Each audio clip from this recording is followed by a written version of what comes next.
السلام علیکم ناظرین، آپ دیکھ رہے ہیں پروگرام سوال اور میں ہوں مصباح سے۔ ناظرین، گزشتہ روز برطانیہ، کینیڈا اور آسٹریلیا نے فلسطین کو بطور ریاست تسلیم کرنے کا اعلان کیا تھا، اور آج فلسطین کو ریاست تسلیم کرنے کے بعد برطانیہ فلسطینی مشن کو جو ہے وہ سفارت خانے کا درجہ مل گیا ہے، اور جبکہ عمارت کے باہر فلسطینی پرچم بھی لہرا دیا گیا ہے۔ اب سوال یہ ہے کہ کیا ان ممالک کے فلسطین کو ریاست تسلیم کرنے کے بعد جو مسئلہ فلسطین ہے وہ حل ہو جائے گا؟ اس پر بات کریں گے۔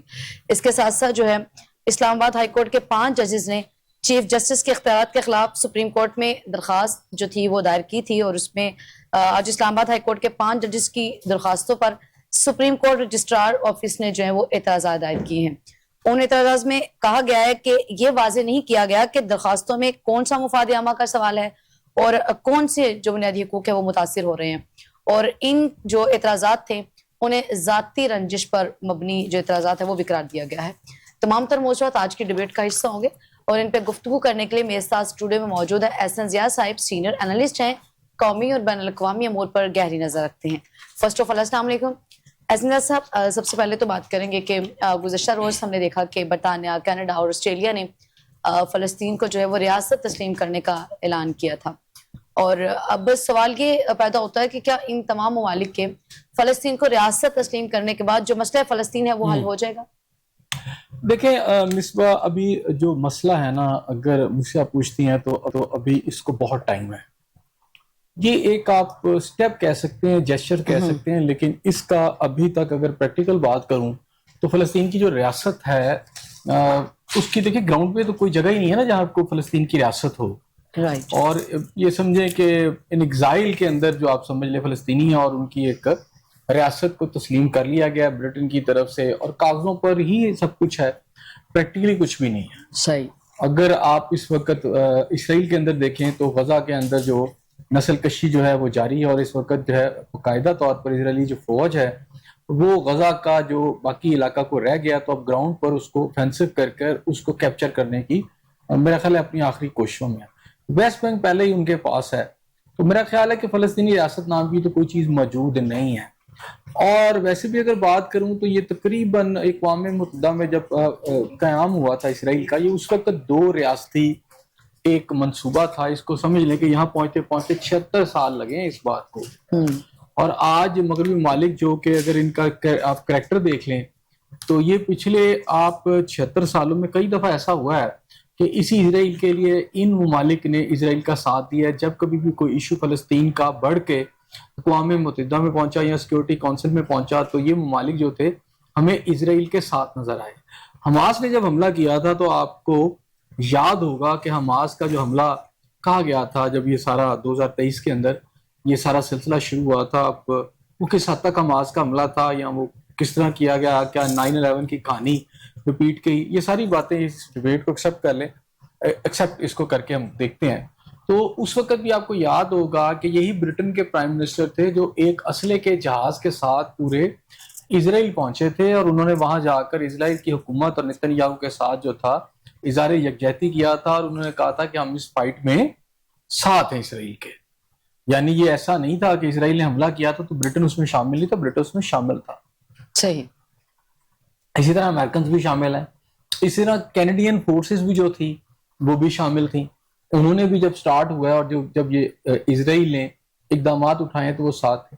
اب کہانی صرف یہ ہے کہ برٹن کے اندر بات کروں یا امریکہ کا ذکر کروں یا آسٹریلیا کا ذکر کروں تو وہاں پر عوامی سطح پر اس وقت ریزنٹمنٹ اسرائیل کے خلاف اتنی زیادہ ہے کہ ان کی وہ حکومتیں جو اسرائیل کے ساتھ کھڑی تھی آج مجبور ہو رہی ہیں تیزی سے کہ وہ اپنی عوام، چونکہ آپ کو پتا ہے کہ وہاں تھوڑے سے ہم سے تو وہ تھوڑے سے لبرل بھی ہیں، آزاد بھی ہیں، تو اپنی عوام کو کیا جواب دیں۔ تو ایک عوامی سطح پہ جو پروٹیسٹ ہو رہے ہیں، جو پریشر بلڈ اپ ہو رہا ہے، کیونکہ مسلم امہ کے اندر اگر مسلم ممالک کی بات کروں تو وہاں تو ہمیں کوئی ایسی چیز نظر نہیں آتی۔ ایون پاکستان کے اندر اگر ہم دیکھیں تو کچھ عرصہ پہلے تک ہم یہ دیکھ رہے تھے کہ فلسطین کے حق میں ہمارے یہاں سڑکوں پر اگر احتجاج ہو رہا تھا تو پولیس وہ بھی نہیں کرنے دے رہی تھی۔ تو آج بھی فی الحال صورتحال تو ایسی ہی ہے، اگرچہ کہ ہماری اب اس وقت پالیسی تھوڑی چینج ہوئی ہے۔ جب سے قطر میں حملہ ہوا ہے تو ہم بڑا کھل کے اب سامنے آ گئے ہیں۔ پاکستان پر انڈیا کا جب حملہ ہوا تو اس کے بعد ہم نے اپنی پالیسی تبدیل کرنا شروع کی، اور اب ہم میرا خیال ہے کوائٹ اب کلیئر ہو چکے ہیں کہ ہم نے کیا کرنا ہے۔ تو بات یہ ہے کہ یہ جو اقدام ہے، اس اقدام سے اگر آپ دیکھیں اور اگر آپ یہ کہیں کہ جناب اس سے کوئی اسرائیل کو کوئی نقصان پہنچ جائے گا، تو ابھی تو نقصان نہیں پہنچا، اور نہ ہی کوئی فلسطینی ریاست قیام کا جو اس کا قیام کا عمل ہے وہ پورا ہے. یہاں تو ہوتا نا کہ سیکیورٹی کونسل کے اندر یہاں آج برٹن اعلان کرتا، اور کیونکہ یہ جو فلسطین کا اصل مسئلہ یہ پیدا کرتا ہے برٹن کا پیدا کرتا ہے، اگر دیکھا جائے تو انہی کا جو پیدا کرتا ہے یہ سارا مسئلہ ہے، کیونکہ انہوں نے اصل میں لا کر وہاں پر جو ہے یہودی سارے بسائے تھے، صحیح. اور آٹومن جو امپائر تھی اس کو نقصان پہنچایا تھا. اصل میں اس کی اصل ذمہ داری برٹن پہ ہے. شاید اپنی جو ہسٹری ہے اس کو وہ کلیئر کرنے کی کوشش کر رہے ہیں. اگر آج فلسطینیوں کا قتل عام ہوا ہے، آج تک جتنی نسل کشی ان کی ہوئی ہے، اس میں برٹن کا ایک اپنا رول ہے. تو بہرحال ایک کاغذی سطح پر آج انہوں نے ان کی ایمبیسی کو بھی قبول کر لیا ہے، ان کا وہ جو کمیشن کا جو ہاؤس تھا اس کو انہوں نے ایمبیسی میں چینج کر دیا ہے، اور کینیڈا بھی ایمبیسی کھول دے گا. لیکن کسی عمارت کو فلسطینی ریاست کہہ دینا اور عملاً کوئی کوشش نہ کرنا، دیکھنا تو یہ ہے کہ برٹن نے اس جینوسائیڈ کو ختم کرنے کی کتنی کوشش کی ہے. دوسری بات ہے اس کا اسرائیلی کو فائدہ پہنچا ہے. اسرائیل کو یہ فائدہ پہنچا ہے کہ آپ نے 2 ریاستی منصوبے کے تحت اسرائیل کی ریاست کو بھی تسلیم کر لیا.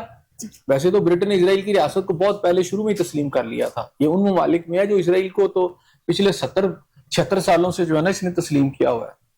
اچھا ایسا صاحب، اگر ہم عالمی برادری کی بات کرتے ہیں مسئلہ فلسطین کے حوالے سے یا مسئلہ کشمیر بھی ہو، ایسا صاحب 70 برس سے وہ اس حوالے سے خاموش تماشائی بنی ہوئی ہے، حالانکہ حقائق سارے اس کے سامنے ہیں. تو ہم کبھی مسئلہ فلسطین کے حوالے سے بات کر رہے ہوتے ہیں، کبھی ہم مسئلہ کشمیر اٹھا کے عالمی برادری کے سامنے رکھ رہے ہوتے ہیں، لیکن نتیجہ تو بے سود ہے. دیکھیں نا، اب بالکل جو آپ دیکھیں غزہ جو ہے بالکل ختم ہونے پہ آ گیا ہے. تو اب یہ ایک ایسی فلسطین ریاست کو تسلیم یہ کر رہے ہیں جس کے باشندے انہوں نے ان کی کنائمنس کے ساتھ، ان کی کمپلیسٹی کے ساتھ ان کی نسل کشی ہو چکی ہے. صحیح. جو باقی جو لوگ جو بچ چکے ہیں ان کی جو حالت زار وہ سب کے سامنے ہے. انہیں بھوک کا سامنا ہے، وہ بیماری کا انہیں سامنا ہے، اور گولوں کا انہیں سامنا ہے، بمبوں کا انہیں سامنا ہے، ان کو فائرنگ کا سامنا ہے. تو ابھی یہ جو صورتحال ہے اس وقت بہت پتلی ہے. اس وقت میں غزہ کی اگر میں بات کروں تو وہ تو بیچارے اپنی زندگی کے میرا خیال ہے اپنی لاسٹ لیگ کے اوپر پہنچے ہوئے ہیں اس وقت، اور کوئی ان کی جو جینوسائیڈ ہے اس کو روکنے کے لیے کیا برٹن نے وہاں جا کر کوئی ایسی دھمکی دی کہ بند کرو ورنہ ہم تم پہ حملہ کر دیں گے؟ وہ تو کسی لاء کو نہیں نا مان رہا. وہ تو ایک ایسا شیطان ہے دنیا کے اندر جس کا نام نیتن یاہو ہے، جو ایک سفاک قسم کا شیطان ہے نا. وہ انسانیت کے ساتھ جو کچھ کر رہا ہے وہ پوری دنیا دیکھ رہی ہے.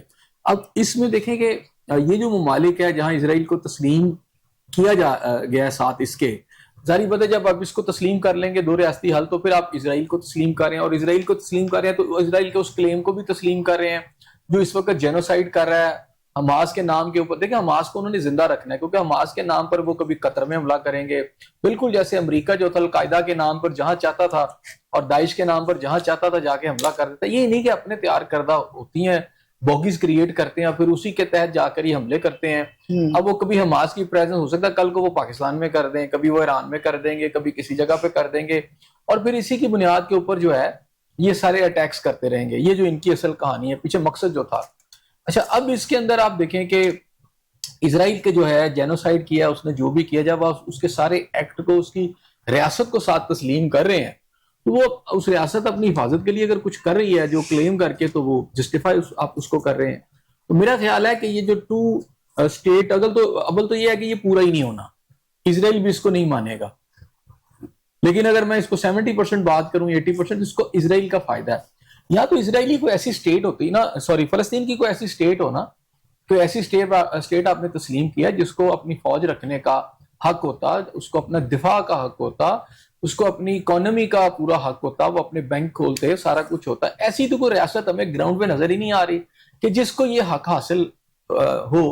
اور یہ حق جو محروم کیا گیا فلسطینیوں کا، تو اس سے پہلے سب کچھ یہ چیزیں موجود تھی. اس کو ختم کس نے کیا؟ اس کو برٹن نے ختم کیا. اس کو یہ جو آپ کو کینیڈا نظر آتا ہے، آپ کو آسٹریلیا نظر آتا ہے، آپ کو امریکنز نظر آتے ہیں، یہ سارے تو مل کے انہوں نے کیا سب کچھ. اب میں سمجھتا ہوں کہ یہ جو 4 یا 5 ملک مان لیں، 10 اور بھی مان لیں، گراؤنڈ میں فلسطین نام کی کوئی ریاست نہیں ہے. بس یہ ہے کہ تھوڑا سا ان کو کوئی جسٹیفیکیشن مل گیا ہے، کیونکہ اپنی عوام کو یہ آپ سیٹسفائیڈ کرنے میں تھوڑا سا ان کو، کیونکہ برٹن کے اندر بھی بڑے مظاہرے ہو رہے ہیں، امریکہ کے اندر بھی ہو رہے ہیں، پچھلے دن آسٹریلیا میں بھی بہت بڑے بڑے مظاہرے ہوئے ہیں. تو میرا خیال ہے کہ وہ جو گورنمنٹس کو اپنی عوام کی طرف سے، ظاہری بات ہے انسان تو دیکھتے ہیں نا کہ انسانوں کے ساتھ اتنا خوفناک جو سلوک ہو رہا ہے بالکل وہ کیسے ہو رہا ہے. احسن صاحب آپ نے بھی کہا نا کہ ایک عمارت کو فلسطین سے منسوب کر دینا تو اس سے تو کچھ بھی نہیں ہوتا، عملی طور پہ آپ کو کچھ کرنا چاہیے. چلیں کینیڈا، برطانیہ، آسٹریلیا کیا بات کریں، یہ تو ایک سائڈ پہ رہ گئے. ہم نے جو ہے وہ اگر امت مسلمہ کے اتحاد کی بات کریں یا ہم اپنی بات کر لیں، ہم نے عملی طور پہ فلسطین کے لیے کیا کیا؟ دیکھیں میں سمجھتا ہوں کہ ہمارے لوگوں نے بھی اس جو حل ہے، دو ریاستی حل جو ہے، اگرچہ کہ قائد اعظم محمد علی جناح اس حل کے بالکل خلاف تھے اور انہوں نے ہمیشہ سے یہ کہا کہ اسرائیل ایک ناجائز ریاست ہے، ہم اس کو نہیں جو ہے تسلیم کریں گے. اب اگر اسرائیل کی بات کر رہا ہوں، آپ تسلیم کر لیتے ہیں تو آپ یہ سمجھ لیں، پہلی بات ہے کہ اسرائیل کو جو آپ کیسے تسلیم کریں گے. جو یو این او نے جب اسرائیل کی جو تقسیم کی تھی اور اس علاقے میں اسرائیل کو بنایا تھا، بلکہ فلسطین اور اسرائیل کی ایک تقسیم بنا کے اسرائیل کو جب یہاں قائم کیا تھا اور بعد میں جو قتل عام ہوتا رہا، اس میں اگر اسرائیل کا نقشہ دیکھیں تو وہ چھوٹا سا ہے، کچھ علاقے تھے. ابھی بھی پیسیج آف ٹائم اگلے 76 سالوں کے اندر اسرائیل نے بہت سارے علاقوں پر قبضے کیے. گولان ہائٹس لے لیں، شام کا علاقہ لے لیں، اردن کے علاقے دیکھ لیں، ایون جو تھا آپ کا یروشلم جس کو ہم کہتے ہیں، اس کے بیسیکلی 2 حصے کیے گئے تھے اور کہا گیا تھا کہ ایک فلسطینی، جو میں یو این او کی بات کر رہا ہوں، یہ جو مسجد اقصی وغیرہ یہ سارے کے سارے مسلمانوں کے یعنی اردن کے کنٹرول میں رہیں گے. لیکن پھر بعد میں 73 میں جو لڑائی ہوئی، اس سے پہلے 67 میں جو لڑائی ہوئی عربوں کی اور اسرائیل کی، اس کے بعد جو نقشہ بنا، اسرائیل ان علاقوں پر قبضہ کر کے جو فلسطینی ریاست کے علاقے ہیں وہ بھی سارے قبضہ کر لیے تھے، کیونکہ اول تو یہ سارا فلسطین کا علاقہ ہے تو انہوں نے وہ بھی علاقے قبضے کر لیے تھے. اب آپ جب اسرائیل کی ریاست کو مان رہے ہیں یا کہہ رہے ہیں کہ ہم تسلیم کرتے ہیں، تو پھر ریاست کو اس وقت ان کی تسلیم کرنے کے بعد وہ خود اپنی ریاست کا جو ایریا ہے وہ خود نہیں اس کو مانتے. وہ تو کہتے ہیں ہمارا گریٹر اسرائیل ہے. اور اس وقت نیتن یاہو جو ہے پوری دنیا کے اوپر، یو این او کے اندر اور پوری دنیا کے اوپر اپنے گریٹر اسرائیل کے جو عزائم ہیں اس نے کھل کر بیان کر دی. وہ کہتا ہے لبنان، وہ کہتا ہے شام، وہ کہتا ہے عراق، وہ کہتا ہے مصر، وہ کہتا ہے ایران، وہ کہتا ہے سعودی عرب، حتیٰ کہ ہمارے مقدس مقامات کو بھی گریٹر اسرائیل کے وہ مدینہ کا جو علاقہ ہے اس کو گریٹر اسرائیل کے اندر دکھا رہا ہے. تو آپ کون سی ریاست کو تسلیم کرنے جا رہے ہیں؟ میرا خیال ہے پاکستان سمیت کسی بھی مسلم ملک کو اسرائیل کی اس وقت ریاست کو تسلیم کرنے والا یہ جو فارمولہ ہے کہ جی 2 ریاستی حل جو ہے اس کو تسلیم ہی نہیں کرنا چاہیے. جب آپ اسرائیل کو تسلیم کریں گے تو اسرائیل اپنی ریاست کو آگے ایکسپینشن میں جا رہا ہے. وہ تو ایک ایسی چیز ہے کہ وہ تسلیم کر رہا ہے. ابھی تو فلسطین کی ریاست ہے ہی نہیں کہیں پہ، تو آپ اس کو جب تسلیم کرتے ہیں تو آٹومیٹکلی آپ اسرائیل کو تسلیم کر رہے ہیں. دیکھیں نا وہ کیا کریں گے، کینیڈا میں چلے جی انہوں نے ایمبیسی کھول دی، انہوں نے امریکہ میں ایمبیسی کھول دی، انہوں نے آسٹریلیا میں کھول دی، 20 25 30 اور مسلمان ممالک بھی مان لیں گے. لیکن چلیں جی ہو گیا 2 ریاستی، انہوں نے تو مان لیا، آپ نے مشن کھول لیا، وہاں تو ریاست ہے کوئی نہیں. لیکن اسرائیل تو موجود ہے نا، اسرائیل تو اپنی ایکسپینشن کر رہا ہے، اس نے بننے نہیں دینا. تو اس لیے ایک ایسے ملک کے پاس آپ جا کے یہ کہہ رہے ہیں کہ جی ہم فلسطین کو مان رہے ہیں، کہ جو وہاں پہ اسرائیل جو قابض ہے وہ مان ہی نہیں رہا. آپ میں اتنی طاقت ہے کہ اس کو وہاں سے ہٹا سکتے ہیں کیسے؟ یہ تو خیالات اور تخیل اور فضاؤں میں آپ نے اسرائیلی ریاست بنا دی ہے یا یو این او کی. یہ ایک بہت بڑی پلاننگ ہے. پاکستان کو اس حل کی طرف بالکل بھی نہیں جانا چاہیے. پاکستان کو جانا چاہیے کہ صرف آپ نے فلسطین کا علاقہ ہے اور اسرائیل ایک بل ڈاگ ہے امریکہ کا. آپ یہ ذہن میں رکھیں اس علاقے کے اندر اس نے ایک بل ڈاگ پالا ہوا ہے. وہ کبھی کسی مسلمان ملک پہ چھوڑ دیتا ہے، کبھی وہ کسی پہ چھوڑ دیتا ہے. ابھی وہ بل ڈاگ پچھلے دنوں قطر پہ پہنچا ہوا تھا. آج اگر پاکستان کا اتحاد ہوا ہے اور آپ ایک دوسرے کی حفاظت کی بات کر رہے ہیں سعودی عرب کے ساتھ، تو اس کے پیچھے کیا ہے؟ اس کے پیچھے سب سے بڑا فیکٹر اسرائیل ہے جس کا تھریٹ اس وقت سب کو ہے. تو آپ اس کی ریاست کو تسلیم کیوں کر رہے ہیں؟ جو کہ سارے ملکوں کو تسلیم نہیں کر رہا، آپ اس کو تسلیم کر رہے ہیں کہ فلسطین کی ریاست کا یعنی دوہرے حل کی بات آپ کر رہے ہیں. ٹھیک ہے وہ تو ریاست ہے نہیں. کیا آج جب ان کی ایمبیسیاں بنا گی تو وہاں کوئی اسرائیل کے اندر کوئی فلسطینی ریاست ہے؟ اسرائیل تو اس کو تسلیم نہیں کر رہا. لیکن آپ ان ریٹرن میں اسرائیل کو تسلیم اگر کر لیں گے تو فلسطینیوں کا تو ایشو حل ہوا نہیں، آپ نے اسرائیل کو تسلیم کر لیا. تو یہی وہ چاہتا ہے. تو یہ جو 2 ریاستی حل ہے یہ بھی انہی کا برین چائلڈ ہے. اس میں آپ کو وہ ٹریپ کر رہے ہیں. اور پاکستان، میرا خیال ہے پاکستان اس میں ٹریپ ہو چکا ہے. پاکستان کی گورنمنٹ اس میں ٹریپ ہو چکی ہے اور وہ اسی حل کی طرف جو کہتی ہے کہ چلو یہی حل ٹھیک ہے. لیکن اس کا نقصان اگر آپ اس میں جاتے ہیں تو پھر آپ اس ریاست کو تسلیم کرتے ہیں، پھر وہ آگے بڑھ کر اگر پاکستان پہ اٹیک کرتا ہے، سعودی عرب پہ اٹیک کرتا ہے، یہ سمجھے کہ اس کے وہ جو اٹیمپٹس ہیں تو اپنی ریاست کی حفاظت کی بات کرتے ہوئے وہ جو اس کے اندر وہ اپنی ایکسپینشنزم جو وہ کر رہا ہے اس وقت, ایک توسیع پسندانہ جو اس کے عزائم ہے اس کو چھپا لیتا ہے. صحیح. جب آپ اس کی ریاست کو ناجائز کہتے ہیں تو اس کے توسیع پسندانہ عزائم بھی ناجائز ہی رہتے ہیں. تو میرا خیال ہے کہ اس کو پاکستان کو تسلیم نہیں کرنا چاہیے, ٹھیک ہے. اور پاکستان کا میرا خیال ہے قائد اعظم محمد علی جناح کا جو پہلا موقف تھا اس ریاست کے جو فاؤنڈر تھے, اس کو جو ہے اس کے ساتھ سٹک ٹو رہنا چاہیے. ایسے صاحب عارضی جنگ بندی کے بعد ہم نے یہ دیکھا کہ فلسطین کے حق میں اٹھنے والی جو آوازیں تھی ان میں ہمیں کمی دیکھنے کو ملی. وہ پہلے ریلیاں, پھر وہ مظاہرے, ان میں بھی بڑی شدت سے کمی آئی ہے. ابھی کوئی وہاں پر جنگ بندی نہیں ہوئی. کس نے کہا آپ کو جنگ بندی ہوئی؟ ابھی عارضی جنگ بندی کی جب اناؤنسمنٹ کی گئی تھی اس کے بعد کی بات کر رہی ہوں کہ اس کے بعد تو آپ کو نہیں لگا کہ اس میں وہ جو ایک آواز اٹھی تھی فلسطین کے لیے, آپ یہ یہاں سے پاکستان اور انڈیا کی بات کر رہی ہیں؟ جی جی. اس کے بعد اچھا میں کہہ رہا ہوں اب اسرائیل میں تو کوئی جنگ بندی نہیں, وہاں تو وہ تو اٹیک. اس کے بعد ہم نے یہ دیکھا کہ اس سے قبل جو تھی وہ فلسطین کے حق میں ہم بھی آواز اٹھا رہے تھے, ہمسایہ ممالک بھی آواز اٹھا رہے تھے. اس کے بعد وہ آواز آپ کو نہیں لگی کہ کہیں مدھم ہو گئی ہے؟ نہیں, مدھم نہیں ہوئی. پاکستان کی پالیسی تو اس کے اندر مصباح بہت کلیئر ہو کے آ گئی ہے. اچھا. خاص طور پر فیلڈ مارشل جو ہیں جنرل عاصم منیر صاحب, ان کی میں ایک سپیچ سن رہا تھا پچھلے دنوں کے اندر جو بڑی میرا خیال ہے کلیئرٹی کے ساتھ ہے, بڑا ٹو دا پوائنٹ باشگاف انداز میں انہوں نے کہہ دیا ہے کہ جو کچھ ظلم و ستم غزہ میں ہو رہے ہیں وہ انسانیت سوز ہیں, اور پھر اسرائیل کے جو ناجائز جو حرکتیں ہیں, پھر اس کی جو دہشت گردی ہے, اس پر انہوں نے بڑی کھل کے بات کی ہے. پاکستان نے اس سے پہلے کبھی اس طرح گفتگو نہیں کی اسرائیل کے خلاف. پاکستان کی میں پچھلے 10-15 سال آپ نکال کے دیکھ لیں, پاکستانی حکومتیں یہ تو ڈری ہوئی ہوتی تھی اور خاموش رہتی تھی کہ جی اس کے اوپر سعودی عرب بات کرے یا کوئی اور اسلامی ملک کرے. یہاں تو یہ بحث اس وقت یہ ہو رہی تھی کہ جب یو اے مان رہا ہے, جب آپ دیکھیں کہ ٹرکی نے مان لیا ہے یا سعودی عرب مان رہا ہے, تو ہمیں کیا پڑی ہوئی ہے کہ ہم جو ہے اس کو تسلیم نہ کریں. ہمارے یہاں تو الٹا یہ ڈیبیٹ چل رہی تھی کہ اسرائیل کو تسلیم کر لینا چاہیے. اچھا. اور یہاں بڑی ایک لابیز کام کر رہی تھی, خاص طور پر پی ٹی آئی کے دور میں تو لابی بڑی اسٹرانگ نظر آ رہی تھی کہ وہ اسرائیل کو تسلیم کرنے کے حق میں تھی. وہ لوگ بالکل حق میں تھی. یہاں تو پارلیمنٹ میں ڈیبیٹس ہو رہی تھی اسرائیل کو تسلیم کیا. بالکل ابراہیم کے وہ جو ایکارڈ ہے اس کے حق میں یہاں تقاریر ہو رہی تھی. یہاں پی ٹی آئی کے ایم این ایز کہہ رہی تھی, اور مجھے یاد ہے اچھی طرح انہوں نے ایک سپیچ میں کہا تھا, وہ ایم این اے کا میں نام بھول رہا ہوں, تو انہوں نے یہ کہا کہ جو انہوں نے وہاں پہ لاجک دی, انہوں نے کہا کہ بات یہ ہے کہ یہودیوں کے معاہدے جو ہیں, ہمارے آقا دو جہاں حضرت محمد صلی اللہ علیہ وسلم کے دور مبارک میں یہودیوں کے ساتھ اگر معاہدے ہو سکتے ہیں, جب مدینہ میں آپ تشریف لائے تھے تو یہودیوں کے ساتھ معاہدے کیے تھے, تو اب کیوں نہیں ہو سکتے اسرائیل کے ساتھ؟ یہ انہوں نے لاجک دی تھی اور اس کے اوپر انہوں نے ڈیبیٹ کی تھی کہ جی اس سے بڑا امن ہو جائے گا, حالات بہتر ہو جائیں گے, اور مدینہ کی طرز کے اوپر یہاں پر بھی پاکستان جو ہے اس کی جو ہے تعلقات جو ہیں اس کے اسرائیل کے ساتھ جو ہے ہونے چاہیے. تو اب ان کو یہ بھول گئی تھی کہ وہ پوری بات نہیں بتا رہی تھی. مجھے یاد ہے ان دنوں میں نے کالم بھی لکھا کہ آپ ہسٹری کو کم از کم پڑھ ہی لیتی تو آپ کو پتا چلتا کہ کیا ہوا تھا مدینہ کے اندر.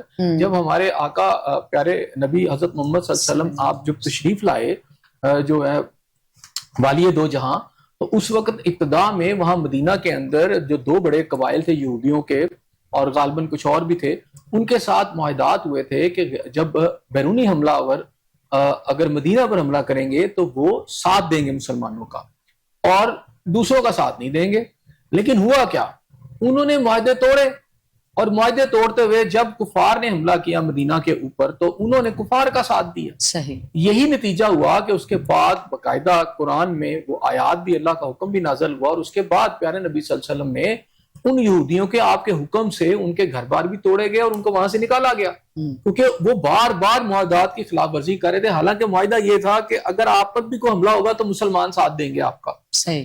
اور مسلمانوں پر اگر حملہ ہوگا تو آپ جو ہے ان کا غیر مسلموں کا ساتھ نہیں دیں گے, کسی کا بھی جو حملہ آور ہوگا. جب آپ معاہدے میں چلے گئے لیکن آپ سازشیں کرتے رہے بیٹھ کے کفار مکہ کے ساتھ, یہ یہودی جو تھے, کہ مسلمانوں پر حملہ اور کسی طریقے سے مسلمان یہاں سے تباہ و برباد ہو جائیں, تو مسلمانوں نے پھر ان کو وہاں سے نکالا, ان کے گھروں کو ختم کیا. اور پھر اس وقت آیات یہ نازل ہوئی کہ دوبارہ اس جگہ پر یہ ان خاص طور پر جو مکہ کا علاقہ ہے, غیر مسلم جو ہیں, اس حوالے سے بھی آیات آئیں, اور پھر یہودی تب سے وہاں سے مدینہ سے نکال دیے گئے تھے. اور 1400 سال کے بعد ان کو عرب کی سرزمین کے اوپر تو کبھی موقع نہیں ملا, ایکسیپٹ یہ کہ 1948 کے اندر برٹن اور ان سب نے مل کے بڑی طاقتوں نے اسرائیل بنایا. اس کے بعد جو دوسری بڑی میں سمجھتا ہوں 1400 سالوں میں جو ہوا سب سے بڑا جو مسلمانوں کا ایک پوائنٹ آف ویو تھا یا ان کا جو ایک سٹینس تھا, سب سے پہلے ایک تو کچھ عرب ممالک تھے, مثلا اس میں کہہ سکتا ہوں اردن بھی تھا, اس میں مصر بھی تھا. یہ خاص طور پر 67 کی وار اور 73 کے بعد جو وہاں چینج آئی تو کچھ عرب ممالک نے اسرائیل کے ساتھ تعلقات قائم کیے، حالانکہ اس ریاست کو تسلیم ہی نہیں کرتے تھے عرب، لڑے اسی لیے تھے کیونکہ یہ مسلمانوں کا علاقہ ہے۔ اس کے بعد انہوں نے یہ کیا کہ جو سب سے میں سمجھتا ہوں ایک ورسٹ عمل ہوا جو مسلمانوں کے مفاد کے خلاف بھی ہے، جو میں سمجھتا ہوں مسلم امہ کے بھی ٹوٹل خلاف ہے، وہ اس کے نتائج اب سامنے آ رہے ہیں۔ وہ یو اے ای کا معاہدہ ہے جس کے تحت اس نے اسرائیل کے ساتھ نہ صرف ان کی ایمبیسی یہاں کھولی بلکہ باقاعدہ پروازوں کا جو ہے اہتمام کیا گیا، پروازیں وہاں سے آتی ہیں، یو اے سے پروازیں اسرائیل میں جاتی ہیں، ظاہری بات ہے اب یہاں سعودی جو ایئر سپیس ہے اس کو وہ یوز کرتی ہیں۔ اس کے بعد یہ ہے کہ اور عراق کی بھی کرتی ہوں گی، اس کے بعد یہ ہے کہ ان کو نیشنلٹی دی گئی، 5-6 ہزار جوز کو یہاں پر نیشنلٹی دی گئی اور مسلمانوں کے کاز کے ساتھ دغا کیا گیا۔ یہ یو اے نے ریسنٹلی کیا ہے، ٹھیک ہے۔ اب جبکہ ان کو ہوش کے ناخن اس وقت آئے ہیں کہ جب ان کا یہ خیال تھا قطر کا اور سعودی عرب کا کہ ہم امریکن اسلحہ لے رہے ہیں، امریکہ کو ہم پیسے دے رہے ہیں اور $10 ٹریلین تک تو ہم دے چکے ہیں، اور پھر سارا سال ہی دیتے رہتے ہیں، وہ ان کے جو مطالبات ہیں آئل بھی ان کو دے رہے ہیں، تو یہ جب آئل دے رہے ہیں تو کم از کم امریکہ ہم پر حملہ نہیں ہونے دے گا۔ لیکن جب قطر پہ حملہ ہوا تو ان کو ہوش آئی کہ یار یہ کیا ہو گیا، تو امریکہ کو تو ہم اتنا کچھ دیتے ہیں تو اب تو ہماری سیکیورٹی امریکہ نے کیا کر رہی تھی، امریکہ نے تو کچھ بھی نہیں کیا، تو کل کو سعودی عرب پر بھی اٹیک ہو جائے گا۔ تو پاکستان آلریڈی، چونکہ پاکستان کے یہ 60s میں تعلقات سعودی عرب کے جو ڈیفنس کے حوالے سے تھے وہ بننا شروع ہو چکے تھے۔ اس وقت پاکستان کے جو آپ سمجھے فضائیہ کا عملہ تھا وہ ان کو ٹریننگ دے رہا تھا، ان کے پائلٹس کو، اور بھی ٹریننگ کا ان کا سلسلہ چل رہا تھا۔ پھر اگر آگے بڑھتے ہیں تو 80s کے اندر آپ دیکھیں کہ باقاعدہ 20-25 ہزار جو تھے پاکستانی فوج کے جو اہلکار تھے وہ سعودی عرب میں کسی نہ کسی شکل میں تعینات بھی رہے ہیں۔ تو یہ نہیں ہے کہ پاکستانی وہاں تعینات نہیں ہے فوجی، پاکستانی فوجی وہاں پر پہلے سے بھی موجود ہیں۔ اور یہ جو ڈیفنس کے حوالے سے خاص طور پر جب عراق کی وار ہوئی ہے تو عراق کی وار کے اندر ہم نے یہ دیکھا کہ خطرہ پیدا ہو گیا تھا صدام حسین کی طرف سے کہ قطر، یو اے ای اور سعودی عرب کے اندر جو ہے یہ حملہ کر سکتا ہے، تو پاکستانی فوجی تھے جا کے جو سعودی عرب کا دفاع کرتے رہے ہیں، پاکستان کی فوج ان کا دفاع کرتی رہی ہے، ٹھیک ہے۔ اور یہ اڈے تو ان کے بنے ہوئے تھے کیا نام ہے امریکنز کے، لیکن اب ہوا یہ کہ جب یہ صورتحال پیدا ہوئی تو اب ان کو خیال آیا کہ اب کیا کیا جائے، تو پھر انہیں اٹامک پاکستان، جو کہ کبھی بالکل ہی ان کو وہ کچھ نہیں سمجھتے تھے، اور ہم چند $1 بلین لینے کے لیے آپ کو پتا کتنے ترلے منتے کرتے رہے ہیں پچھلے دنوں میں، اور پھر چند $1 بلین رکھے گئے پاکستان کے ادھر بینکوں میں، تو کوئی تھوڑا سا ہمیں کوئی تھوڑا سا سانس آیا سوکھ کا، ورنہ قرضہ بہت تھا، IMF مزید پیسے نہیں دے رہا تھا، تو چند $1 بلین انہوں نے دیے بڑی احسان کر کے، کیونکہ سعودیز کو بھی یہ پتا تھا۔ دیکھیں سعودیز نے، اگر آپ پبلک ٹو پبلک اگر ریلیشن کریں تو سعودی عرب نے کبھی عام پاکستانیوں کے ساتھ، ہمیشہ سعودی عرب میں کوئی اچھا سلوک نہیں ہوا۔ بھٹو صاحب کے دور میں جب شاہ فیصل صاحب موجود تھے اور مسلم امہ کی ایک بڑی سمجھے ایک بلاک بننے جا رہا تھا، تو اس دور میں بڑے تعداد میں شاہ فیصل کی وجہ سے اور بھٹو صاحب کی وجہ سے پاکستانی سعودی عرب میں گئے تھے۔ وہ دور ایک گولڈن دور ہے جس کے اندر پاکستانیوں کو وہاں نہ صرف ویلکم کیا گیا بلکہ پاکستان نے وہاں سعودی عرب کی ہر فیلڈ میں کام کیا اور معاوضے بھی اچھے ملتے تھے۔ لیکن with the passage of time یہ ہوا کہ پاکستانیوں پر حالات سٹرکٹ ہوتے چلے گئے اور انڈینز میں بڑے بہتر ہوتے چلے گئے۔ انڈین 20-25 لاکھ لوگ وہاں پہنچ گئے۔ آج بھی اگر بات کروں نا تو سعودی عرب میں سب سے بڑی غیر ملکی کمیونٹی تو وہ یہی کہا جاتا ہے کہ انڈینز وہاں پر موجود ہیں۔ پھر سعودی عرب نے جو دفاع کے بڑے بڑے پیکٹس کیے وہ انڈیا کے ساتھ کیے، بہت سارے تجارتی آئل جو ہے انڈیا کا 18% آلموسٹ جو ہے وہ سعودی عرب سے جاتا ہے، تو آئل بھی دے رہا تھا، پھر ان کے لوگوں کو ٹرسٹ بھی کر رہا تھا، اور پھر یہ ہے کہ یو اے ای نے دیکھ لیں پچھلے دن مودی کو جس طرح ویلکم کیا، اور اس کے بعد وہاں مندر بنایا گیا، ہندوازم کا وہاں پرچار کیا گیا، یعنی بہت بڑی یہ چینج تھی۔ بہرحال اس کی کچھ نہ کچھ تو نتائج نکلے تھے۔ عرب ممالک جو ابھی ہم جتنے متحرک انہیں دیکھ رہے ہیں، یہ قطر پر حملے کے بعد ہم نے دیکھا کہ یہ بڑے متحرک ہوئے۔ آپ کو کیا لگتا ہے کہ اس کی وجہ ابھی صرف یہ ہے کہ آپ جتنے مرضی، یہ چونکہ معاشی طور پہ تو یہ ممالک مضبوط ہیں، لیکن دفاعی طور پہ جب تک آپ مضبوط نہیں ہو جائیں گے، آپ اس وقت تک آپ کو مضبوط ملک تصور نہیں کیا جائے گا، رائٹ؟ جی بالکل اسی طرح کہ دفاع کی جو اصل طاقت ہے وہ صرف اگر مسلم دنیا کے اندر کسی کے پاس ہے تو جو اصل ڈیٹرنس ہے وہ اٹامک پاور ہے۔ وہ پاکستان ایک اٹامک کنٹری ہے، یہ ایک میریکل ہے، اور میں سمجھتا ہوں کہ جب پاکستان کے حکمرانوں کو، پاکستان کی اسٹیبلشمنٹ کے بڑے بڑے لوگوں کو خیال آئے نا تو ڈاکٹر قدیر کی قبر پر جا کر ضرور فاتحہ کریں۔ ان کے ساتھ بڑا برا سلوک آپ نے لاسٹ میں کیا، پھول چڑھائیں ان کے ساتھ جو آپ نے کیا، اور جس طرح وہ دکھ کے ساتھ پاکستان سے گئے آخری ان کے انٹرویو سن لیں, Right. اس میں معافی مانگے ان سے, کم از کم قبر پہ جا کے ان سے معافی مانگتے ہیں جو کچھ آپ نے ان کے ساتھ کیا. آج اگر پاکستان اس مسلم امہ کے اندر سر اٹھا کے کھڑا ہے نا, تو اس میں اس ہیرو کا جو پاکستانی قوم کا اصل ہیرو ہے جس کا نام ڈاکٹر عبد القدیر ہے, اور میں سمجھتا ہوں کہ یہ قوم ان کے پاؤں بھی دھو دھو کے پیتی نا ان کی زندگی میں, تو کم تھا. یہ کوئی چھوٹا احسان نہیں تھا اس قوم پر. اگر آج ہم کھڑے ہیں اور سعودی عرب ہماری طرف آ گیا ہے, ہمیں نظر آ رہا ہے قطر بھی آ رہا ہے, امریکہ بھی ہم سے ڈر رہا ہے, ایران کو بھی جو ہے اس کو پاکستان نظر آ رہا ہے, انڈیا جو ہے اس کی بھی ہم نے درگت بنا لیا, اور ابھی ہم کہہ رہے ہیں اسرائیل بھی اب تھر تھر کانپنا شروع ہو گیا. تو یہ ساری کی ساری چیزیں بیسکلی آپ کی اٹامک پاور ہے. رائٹ. اور یہ ثابت ہوا ہے کہ اٹامک پاور یا دفاع جو ہے اسی کے اندر باقی ساری چیزیں چلتی ہیں نا. میزائلوں میں بھی اگر وہ لگا ہوا ہے تو خطرہ ہے. کنونشنل وارفیئر میں تو آپ شاید بہت سارے ملکوں سے مار بھی کھا سکتے ہیں, لیکن ایٹامک ایک ڈیٹرنس ایسی آ گئی ہوئی ہے کہ آج پوری مسلم دنیا کو سمجھ آ گئی ہے, عربوں کو سمجھ آ گئی ہے کہ جناب یہ اصل میں پاور کیا ہے.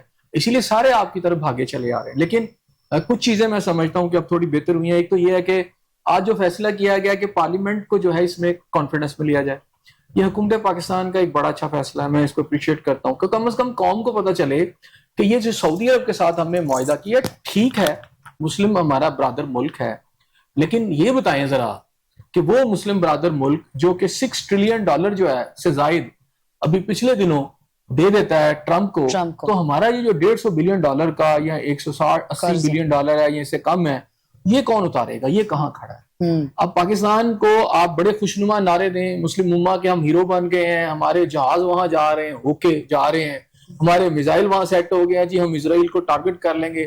لیکن یہاں جو سیلاب میں جس کی حالت بری ہو گئی ہے, جس کا گھر ڈوب گیا ہے, جس کے بچے بیچ میں سیلاب میں ڈوب گئے ہیں, جس کے پوری پراپرٹی چلی گئی ہے, اثاثے چلے گئے ہیں, اس کے پیٹ میں تو روٹی نہیں ہے, اس کو ان سے کیا ہے؟ پاکستان کی اکثریت اس وقت پنجاب کی جو صورت حال ہے, آپ 40-50 ہزار پہ دے کر آپ سمجھ رہے آپ نے حاتم طائی کی قبر پہ لات ماری ہے. تو بات یہ ہے کہ اس وقت پاکستان میں جو عام پاکستانی ہے نا, اس کو ان معاہدوں سے کوئی فرق نہیں ہے. آپ نعرے لگاتے رہیں, اس سے اس کا پیٹ جو ہے نا وہ پورا نہیں ہو رہا ہے. وہی بات ہے کہ وہی ان نعروں میں سے کچھ حصہ اٹھا کے وہ میں کسی کی بات سن رہا تو شاپر بیگ میں ڈال کے دے دیں, تو اس سے کسی کا کوئی پورا نہیں ہوتا. بات یہ قوم کو یہ پتا چلنا چاہیے کہ ان معاہدوں سے پاکستان کی جو اکانومی ہے وہ کہاں پہ سٹینڈ کر رہی ہے. ایسا سب جو مسئلہ فلسطین ہے, آپ کیا سمجھتے ہیں یہ صرف اسلام کا مسئلہ ہے مسئلہ فلسطین, یا پھر انسانیت کا مسئلہ ہے؟ ہم دیکھتے ہیں کہ دنیا میں جہاں کہیں بھی مسلمانوں پہ ظلم ہوتا ہے, بربریت ڈھائی جاتی ہے, تو اس کے اوپر وہ جو انسانی حقوق کے علمبردار خود کو کہتے ہیں وہ دور دور تک بھی کہیں نظر نہیں آتے. تو کیا مسئلہ فلسطین صرف اسلام کا مسئلہ ہے؟ دیکھیں ایک بات ہے کہ اس وقت تو آپ اسلام کو بھی چھوڑ دو, یہ تو انسانیت کا مسئلہ ہے, پوری دنیا سمجھتی ہے. آپ اگر آسٹریلیا میں وہاں بڑے بڑے مظاہرے ہوتے ہیں, امریکہ میں ہوتے ہیں, تو جو انسان ہے نا وہ سمجھتے ہیں ظلم ہو رہا ہے, نسل کشی ہو رہی ہے. جب آپ دیکھتے ہیں کہ آپ کو ٹی وی پہ دیکھنے ملتا ہے کہ چھوٹے چھوٹے معصوم بچے جن کے لیے انسانیت کے یہ سارے کے سارے قوانین بنا کر یہ مغربی دنیا جو ہے اس پہ کلیم کرتی ہے کہ ہم کتا ڈوب رہا ہو تو اس کی جان بچا لیتے ہیں, اگر گھوڑے کو کوئی نقصان پہنچ رہا ہے تو وہ پہنچ جاتا ہے 2-2 گھنٹے. تو جہاں انسان کا بچہ مر رہا ہے وہاں یہ نہیں آ رہے, اور اس کے چیتھڑے اڑے ہیں. وہ بےچارا جب بم گرتے ہیں تو بےچارے وہ سردی میں کانپ رہے ہیں اور ان کو بچانے والا کوئی نہیں ہے, زخموں سے چور ہیں, کسی کی بازو نہیں ہے, کسی کی ٹانگ نہیں ہے, وہ چیخ و پکار کر رہے ہیں. عورتوں کی جو حالت دیکھتے ہیں, تو یہ انسانیت کا مسئلہ تو سب سے پہلے, چونکہ اتنا بھیانک شیطان جو ہے دنیا نے شاید کم ہی دیکھا ہے, جس کا نام نتن یاہو یا اس وقت اسرائیل ہے. ہی از دی سیٹن. اور میرا خیال ہے کہ ایک باربیرک وہ جو ایکٹ کر رہا ہے فلسطین کے اندر نتن یاہو, اس پہ تو اس کو سخت ترین سزا ملنی چاہیے.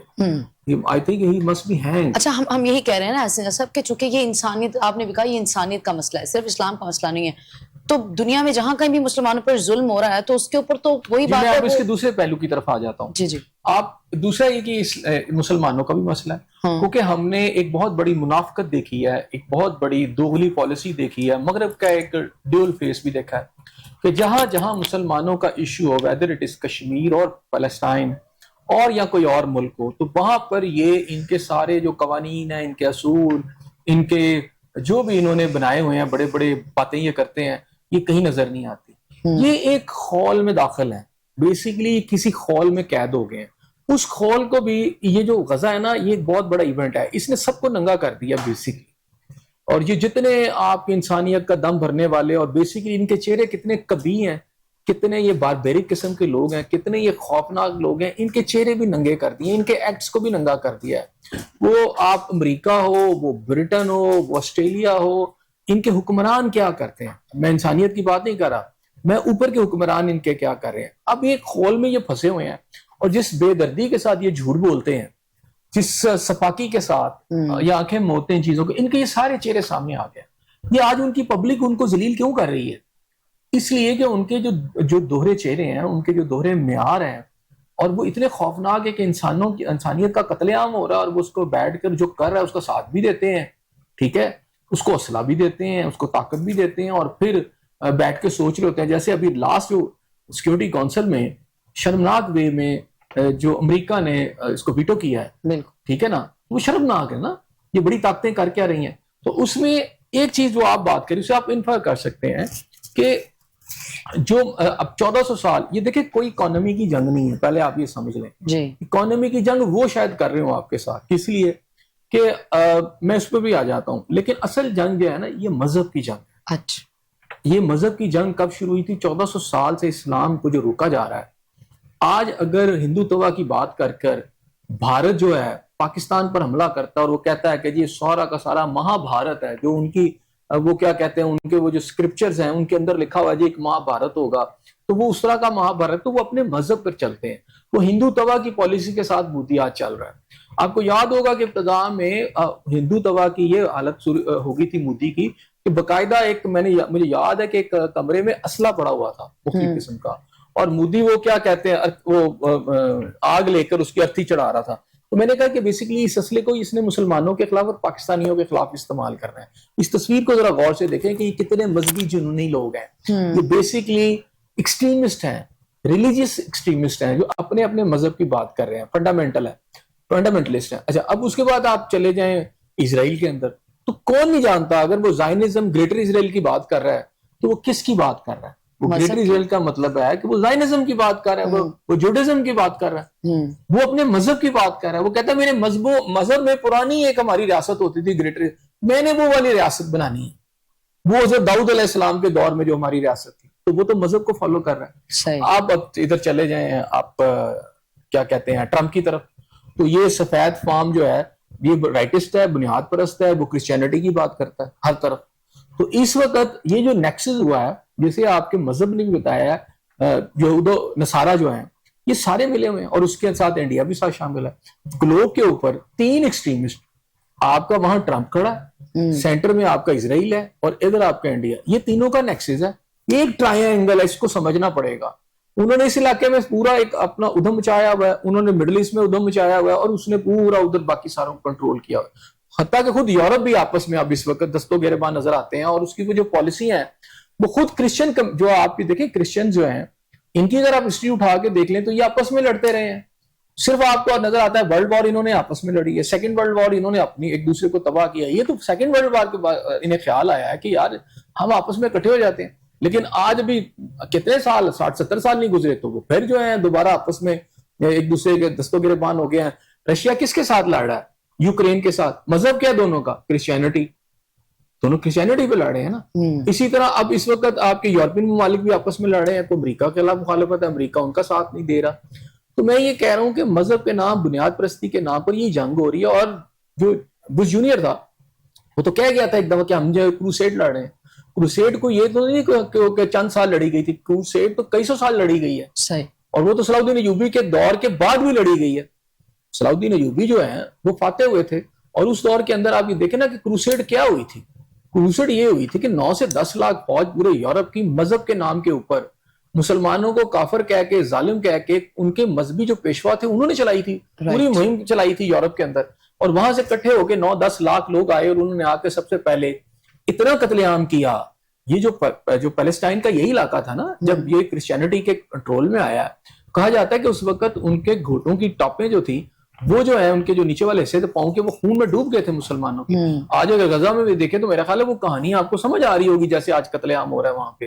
تو اس دور میں ہوئی تھی 70 ایئرز, پھر صلاح الدین ایوبی نے وہ لیا, اور اس کے بعد آ کر 1948 کے اندر دوبارہ سے ان کے پاس گیا. اب یہ جوز کے پاس چلا گیا, کرسچن نے یہ اس کے حوالے کر دیا, اور وہ دوبارہ سے جو ہے وہ قتل عام. بیسکلی مذہب کی لڑائی ہو رہی. ہاں, اکانومی جس کے پاس ہوگی وہ یہ طاقت ذرا زیادہ اچھے طریقے سے لڑ لے گا. پاکستان کے پاس سارا کچھ ہے, پاکستان کے پاس اکانومی نہیں ہے. اب میں وہی بات کر رہا ہوں کہ پاکستان آپ یہ بتائیں کہ جناب یہ جو فائدہ پاکستان کو کیا پہنچا, کیا پاکستان کے قرضے ختم ہو گئے جو کہہ کہ آپ باہر سے قرضے لے رہے ہیں جس کی وجہ سے پاکستانی قوم پر ٹیکسز لگا رہے ہیں, یہ بدترین ٹیکسز, ظالمانہ ٹیکسز جو ہیں, کوئی 50 قسم کے آپ نے ٹیکسز لگائے ہیں. ہر بندہ جو پاکستانی اس کی جیب میں آپ کی جو 2% چاہتی ہے اس کا ہاتھ ہے, ان کی تو باقاعدہ کھالیں آپ نے اتار لی ہے. تو یہ بتائیں کہ سعودی عرب سے کیا آپ کو اتنے پیسے کم از کم ملے ہیں کہ جناب آپ اپنی اکانومی کو ریوائیو کریں, غریب آدمی پہ جو آپ نے جو ٹیکس لگائے ہیں اس کو کم کریں, یہاں کچھ صحت کی کوئی ضروری جو سہولیات ہوں, یہاں پر کوئی ہیلتھ کے ساتھ ساتھ ایجوکیشن غریب آدمی کو مل سکے. وہ تو پاکستان کے جو عام آدمی ہے اس کی اپروچ سے باہر جا چکی ہے. رائٹ, لاکھوں روپے کی فیسیں ایک آدمی جو ہے جس کی تنخواہ جو ہے 20,000 30,000 40,000 50,000, وہ تو ایک بچہ نہیں پڑھا سکتا پرائیویٹ اسکول میں, اور جو ہے آپ کی جو اکیڈمی ہے. تو وہاں پر آپ مجھے یہ بتائیں کہ جو خود نہیں کر سکتا تو وہ آگے کیا کرے گا. اب آپ کی صحت کی صورتحال یہ ہے کہ آپ کا جو حکمران طبقہ ہے, کیا ان میں سے کوئی ایک بندہ پاکستان کے ان سرکاری ہسپتالوں میں اپنا علاج کرواتا ہے؟ آپ مجھے بتائیں کہ کیا ان کا کوئی علاج ہمارے یہاں پر ہوتا ہے, ہمارا جو حکمران طبقہ ہے. تو بات یہ ہے کہ یہ جو ہے بتانا پڑے گا آپ کو, آپ کی جو اس وقت ہے پارلیمنٹ, اس کو آپ کے حکمرانوں کو بتانا پڑے گا کہ سعودی عرب کے ساتھ جو معاہدہ ہوا ہے اس سے ہمیں فائنینشیل کیا فائدہ پہنچ رہا ہے. صحیح, کہ کیا ہم نے جا کے وہاں لڑنا ہے, اور یہ اتنی بڑی جنگ ہے ہم کیسے لڑیں گے, مجھے بتائیں نا. صحیح, آگے بڑھیں گے. ایسا صاحب, اسلام آباد ہائی کورٹ کے 5 ججز نے چیف جسٹس کے اختیارات کے خلاف جو ہے وہ سپریم کورٹ میں درخواستیں دائر کی تھیں, اور اسلام آباد ہائی کورٹ کے 5 ججز کی درخواستوں پر آج جو ہے وہ سپریم کورٹ رجسٹرار آفس نے اعتراضات جو ہے وہ عائد کر دیے ہیں. کیسے دیکھ رہے ہیں آپ, پہلے تو ان درخواستوں کے حوالے سے اور پھر اس کے بعد جو آج اعتراضات عائد کیے ہیں ان حوالے سے؟ دیکھیں یہ بڑا ایک سنجیدہ میٹر ہوتا چلا جا رہا ہے کہ جس ملک کے اندر ججز اب انصاف کے لیے بیٹھے ہوئے ہیں اور ساری باتیں ٹھیک ہیں, اعتراض لگ جاتا ہے, یہ کوئی ایشو نہیں ہے کہ اعتراض نہیں لگتا, لگ جاتا ہے اعتراض. اچھا, لیکن اب مجھے پہلی تو بات یہ ہے کہ جو ججز ہیں کیا وہ اتنے ہی فارغ ہیں کہ ان کو یہ نہیں پتا کہ جناب یہ جو درخواست وہ دیں گے تو وہ درست نہیں ہوگی اور اس پہ اعتراضات لگ جائیں گے. 5 ہائی کورٹ کے ججز ہیں. پہلے تو بات ہے کہ ان کی اس کے اوپر آپ لگا رہے ہیں اور کہہ رہے ہیں کہ جناب میں ابھی آپ کو لا بتا دیتا ہوں جس کے تحت انہوں نے ایک سیکشن کہا ہے 184(3), ٹھیک ہے, اعتراض لگایا ہے, اور اس میں انہوں نے یہ کہا ہے کہ آپ نے نا, اب ان کا اعتراض بنتا ہے کہ آپ کہہ دیں کہ جی مناسب نہیں ہے, لیکن اب وہ وہاں پر جو کہا جا رہا ہے رجسٹرار سپریم کورٹ کی طرف سے اعتراض کیا ہے کہ جی آپ نے یہ ذاتی رنجش پر کیا ہے. ہاں جی, لفظ ذاتی رنجش, مثلاً یہ رجسٹرار سپریم کورٹ کا کیا مطلب ہے جی 5 ججوں کو یہ کہے ذاتی رنجش. چلے وہاں جب وہ چلا جائے, سنا جائے, وہاں پر تو بات ہو سکتی ہے. رجسٹرار کو کیسے پتا چل گیا کہ یہ ذاتی رنجش ہے؟ یعنی اس کا مطلب یہ ہوا کہ آپ انصاف نہیں لے سکتے. دوسری بات ہے کہ اس میں بہت کلیئر کٹ نظر آ رہا ہے کہ پاکستان کے جو طاقتور حلقے ہیں اس وقت ان 5 ججز کے خلاف ہیں. صحیح, اور یہ سب منورنگ کیا جا رہا ہے. اگر یہ ذاتی رنجش کا لفظ نہ آتا تو پھر ہم شاید کہہ دیتے کہ بھی اعتراض لگ گیا, اس اعتراض کو دور کر دیں. اب 5 ججز ہیں, کیا بیچارے اتنے ان پڑھ ججز ہیں کہ جنہیں یہ نہیں پتا کہ انہوں نے رجسٹرار کے پاس درخواست کیا فائل کرنی ہے. اگر وہ 5 ججز مختلف درخواستیں ہیں, ایک بندے کی نہیں ہے, 5 کو ہی نہیں پتا. ہاں جی, ٹھیک ہے, تو یہ تو بڑی افسوسناک بات ہے کہ پھر ہمارا جو فیصلے ہیں عدالتوں میں کون سے ججز کر رہے ہیں. کوئی وکیل دے دیتا, جو اعتراضات رجسٹرار آفس کی طرف سے جو کہا گیا سب وہ ذاتی حیثیت یا ذاتی رنجش, یعنی 5 ججوں کو لا کا نہیں پتا. کیا سمجھا جائے کہ وہ رجسٹرار آفس سے جو ہے انہی کی اپنی عدالت ہے, انہوں نے اپنی عدالت لگا دی. پہلا تو سوال یہ ہے ہاں جی, کہ 5 ججز ہائی کورٹ کے سٹنگ ججز, رائٹ, وہ اپلیکیشن فائل کرتے ہیں, کوئی ریٹ فائل کرتے ہیں, درخواست فائل کرتے ہیں, ان کو کیا قانون کا نہیں پتا رائٹ, کہ رجسٹرار سپریم کورٹ کو ان 5 ججوں سے زیادہ پتا ہے کہ جناب یہ والا جو آپ نے کام کیا ہے نا یہ رنجش پہ کیا, ذاتی رنجش پہ کیا. ہاں جی, اصل یہ الفاظ کا چناؤ ٹھیک نہیں ہے. صحیح, آپ لیگل کی اپنی کوئی عدالت ہے جو اس نے اپنی کوئی عدالت ہے کہ اس نے پہلے ہی چیک کر لیا کہ جناب یہ ذاتی رنجش پہ ہو رہی ہے تو میں نے نہیں کرنی. ہاں, یہ بتاتا ہے کہ اس طرح کی چیزیں, یہ آپ کے جو اس وقت نظام ہے عدلیہ کا پورا نظام, اس میں بہت بڑا کوشچن مارک آ جاتا ہے. ایسا صاحب یہ جو اعتراضات ہیں عائد کیے گئے، آپ سمجھتے ہیں کہ یہ کچھ بھی نہیں، یہ ڈیلینگ ٹیکٹس ہیں؟ اور طارق دیکھیں اعتراض ہے نہیں، ڈیلنگ ٹیکسس نہیں ہے، وہ تو قبول ہی نہیں نا اس کو کر رہے. اعتراض ہی ایسا لگا دیا ہے کہ ذاتی رنجش ہے. اب ذاتی رنجش کو میں کیسے ختم کروں بھائی؟ وہ اپنے انصاف مانگنے گئے ہیں، اب انہوں نے کہا جی ذاتی رنجش ہے. اس کا مطلب تو یہ ہوا نا کہ آپ جو بھی ہے ہم نے یہ درخواست قبول ہی نہیں کرنی. وہ تو اس طرف چلے گئے ہیں کہ جی ذاتی رنجش ہے. اس کی تو میرا خیال ہے کہ لا میں اس ورڈ کو یوز ہی نہیں کرنا چاہیے تھا. اسی کی آڑ میں آپ سمجھتے ہیں کہ جو طارق محمد جہانگیری صاحب ہیں انہی کے لیے کوئی اہم فیصلہ؟ سمپل سی بات ہے، they are being denied justice. Justice is being denied to them. صحیح. مطلب یہاں پہ ہائی کورٹ کے ججز جو ہیں وہ انصاف لینے جا رہے ہیں، اور رجسٹرار سپریم کورٹ کیا ان سے زیادہ بڑا جج ہے، اس کو زیادہ پتا ہے کہ مجھے لا کیا ہے. ٹھیک ہے نا، اس کے اندر وہ ذاتی رنجش ججز کی کہہ رہا ہے. بھئی آپ ان کو قبول کریں. اچھا وہ قبول ہی نہیں ہونے جا رہی، جو مجھے یہ لگ رہا ہے کہ یہ قبول ہی نہیں ہو. یہ بھی حسن صاحب قوانین میں یا ان کے رولز اینڈ ریگولیشنز میں آتا ہے کہ اگر رجسٹرار آفس اس کے اوپر اعتراضات عائد کر دیتا ہے تو پھر ان کے پاس اپیل کا حق تو ہوتا ہوگا. نہیں، وہ اس کو اعتراضات کو دور کر کے دوبارہ کر لیں گے. لیکن میں نے کہا کہ ایک ایسا پوائنٹ ہے کہ انلیس ان کو اوپر سے گرین سگنل جب تک رجسٹرار صاحب کو نہیں ملے گا نا، وہ اسے قبول ہی نہیں کریں گے. ذاتی رنجش کو ختم نہیں، ظاہری بات ہے وہ تو انصاف لینے جا رہے ہیں، وہ کہتے ہیں جی ذاتی رنجش ہے. اب وہ کیسے لکھیں گے؟ مطلب کوئی ٹیکنیکل بات ہو نا کہ یہ والا ڈاکومنٹ پورا نہیں ہے، دوسرا ڈاکومنٹ پورا نہیں ہے، تیسرا ڈاکومنٹ پورا نہیں، تو وہ لگا لیں. اب ورڈ ہے ذاتی رنجش، ٹھیک ہے، پرسنل اینمٹی. پھر اس کا اعتراضات وہ ایسا اعتراض لگا دیا ہے کہ وہ قبول ہی نہیں ہوں گی.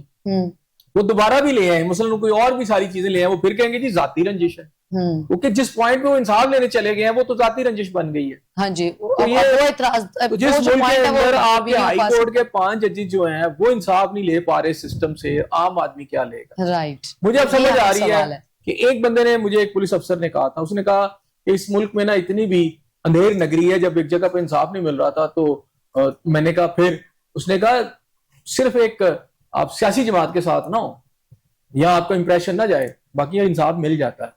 تو اس کا مطلب یہ ہوا کہ جو ایک پولیٹیکل جماعت سے اگر کسی کے بو بھی آ رہی ہے، دور سے پرسیپشن بھی آ رہا ہے کہ ایسے سب سوچ مطلب یہ تو ہر انسان کا اپنا پوائنٹ آف ویو ہے نا. یہ کہا نا وہ اس کی وابستگی جس کسی بھی جماعت کے ساتھ ہو، ججز کی تو ہونی نہیں چاہیے. پہلی بات ہے کہ یہ تو آپ خود سے امیجن کر رہے ہیں نا کہ آپ کی ذاتی رنجش ہے. کہتے ہیں نا جی فیصلے اس سے آپ کو کیا پتا کہ فلاں ججز کی ہوا ہے. یہ بھی ہوا ہے، یہ بھی ایک بدقسمتی ہے نا. پی ٹی آئی کے دور کے اندر بندیال صاحب کو پکڑ لے اور کچھ ججز کا جو ایکٹ ہے ان کے فیصلے بولتے ہیں نا وہ کس کے ساتھ ہیں، جو تو پھر وہ یہاں پہ ختم ہو جاتی کہ جو فیصلے حق میں ہو جائیں تو وہ کہہ دیجیے یہ تو زیادہ پی ٹی آئی کا مسئلہ ہے نا. وہ رولا ڈالتے ہیں حق میں ہو جائیں تو وہ مانتے نہیں ہیں، جب خلاف ہو جائیں. میں یہ کہہ رہا ہوں ہوتے ہوں گے، وہ غلط بھی کرتے ہوں گے. اگر وہ غلط کرتے ہیں، فار ایگزامپل کوئی بندہ غلط کام کرتا ہے اور وہ چلا جاتا ہے اپنے انصاف کے لیے اور اس کو انصاف نہیں مل رہا، تو اس کا یہ مطلب نہیں ہے کہ اس کی بنیاد بنا کر اس کو آپ انصاف نہ دیں. آپ کو انصاف دیں نا.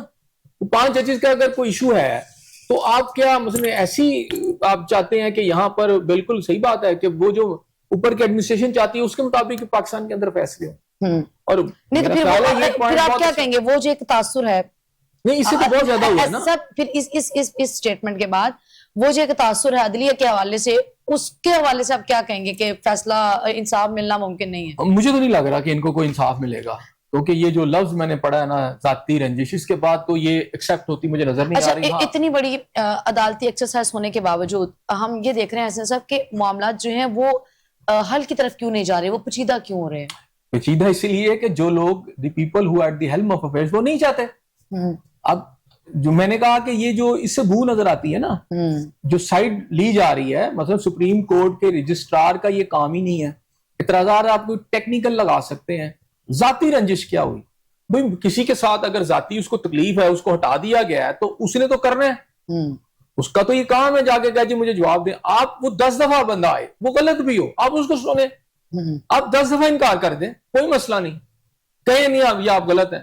لیکن یہ کیا بات، آپ اپیل ہی ایکسیپٹ نہیں کر رہے اور کہہ رہے جی آپ اپنی ذاتی رنجش پہ، مطلب آپ ذاتی رنجش لگا کے تو سارے پاکستان کی جو ریٹ پٹیشن ہے آپ نکال دیں. مطلب مجھے اگر ڈی آئی جی سے کسی سے کوئی مسئلہ ہے، مجھے ہو سکتا ہے اپنے ہی کسی فیلڈ کے بندے سے ہو جائے تو میں وہاں چلا جاؤں اور وہ کہیں جی ذاتی رنجش ہے اس لیے آپ کی جو ہے وہ ایکسیپٹ نہیں ہوگی. یہ دس از نو وے. اچھا ایسے صاحب ابھی جو 26ویں آئینی ترمیم ہے وہ بھی چیلنج میں پڑی ہوئی ہے، پھر اس کے علاوہ یہ جو آئینی بینچ کا بھام ہے وہ بھی ہم دیکھ رہے ہیں، وہ بھی یہ تو آئینی بینچ میں ہونا ہے، جو فیصلہ ہونا ہے یہ ہوتا رہے. میں تو آپ کو یہ کہہ رہا ہوں کہ اس سے جو